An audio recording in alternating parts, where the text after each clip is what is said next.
ഇന്ന് കളി കണ്ട ഒരുപാട് ആരാധകർക്ക് ഒരു സംശയമുണ്ടായിരുന്നു. ട്രെൻറ്റ് ബോൾട്ടിന് അവിടെ ഓവറുണ്ടായിരുന്നു. എന്നിട്ടും സഞ്ജു ബോൾട്ടിന് ബോൾ കൊടുത്തില്ല.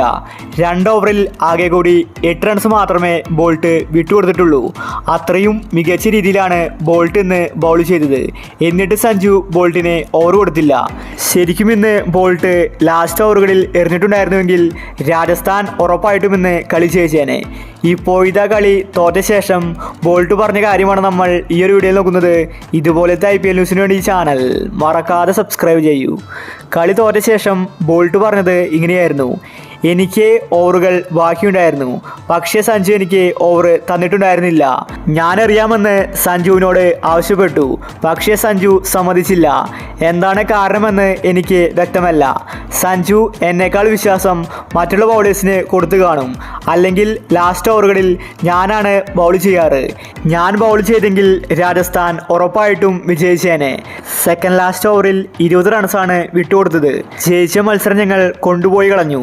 അതുകൊണ്ട് ഞങ്ങൾക്ക് ഒരുപാട് വിഷമമുണ്ട്. പക്ഷേ തെറ്റുകൾ തിരുത്തി അടുത്ത മത്സരത്തിൽ ശക്തമായിട്ട് തിരിച്ചു വരുമെന്ന് ബോൾട്ട് വ്യക്തമാക്കി. വേൾഡ് ക്രിക്കറ്റിലെ നമ്പർ 1 ബൗളറാണ് ബോൾട്ട്. എന്നിട്ട് സഞ്ജു താരത്തിന് ബൗൾ കൊടുത്തില്ല. അതിൻ്റെ കാരണം മാത്രം വ്യക്തമല്ല. 99% ജയിച്ച മത്സരം രാജസ്ഥാൻ കൊണ്ടുപോയി കളഞ്ഞു എന്ന് തന്നെ പറയേണ്ടിയിരിക്കുന്നു. ലാസ്റ്റ് ഓവറുകളിൽ ഒരുപാട് റൺസ് വിട്ടുകൊടുത്തു. ഗുജറാത്തിന് ഇന്നത്തെ മത്സരം ഒരു ലോട്ടറി ആയിരുന്നു. തോറ്റുപോയ മത്സരം ഗുജറാത്ത് തിരിച്ചു പിടിച്ചു. രാജസ്ഥാൻ ആദ്യമായിട്ടാണ് ഈ IPLൽ ഒരു കളി തോൽക്കുന്നത്. രാജസ്ഥാൻ കളി തോറ്റെന്ന് ആർക്കും തന്നെ വിശ്വസിക്കാൻ സാധിക്കുന്നില്ല. ലാസ്റ്റ് ഓവറുകളിൽ ഇങ്ങനെ അടി കിട്ടുമെന്ന് ആരും തന്നെ കരുതിയില്ല. ആവേശ് ഖാൻ കളി ജയിപ്പിക്കുമെന്ന് കരുതി. എന്നാൽ താരം ലാസ്റ്റ് ഓവർ അലമ്പാക്കി. അതുപോലെ കുൽദീപ് സെൻ ഒരുപാട് വൈഡും നോ ബോളുകളും എറിഞ്ഞു. ഇതോടുകൂടി കളി കൈവിട്ടുപോയി. അപ്പോൾ ഇതുപോലത്തെ IPL ന്യൂസിന് വേണ്ടി ഈ ചാനൽ മറക്കാതെ സബ്സ്ക്രൈബ് ചെയ്യൂ.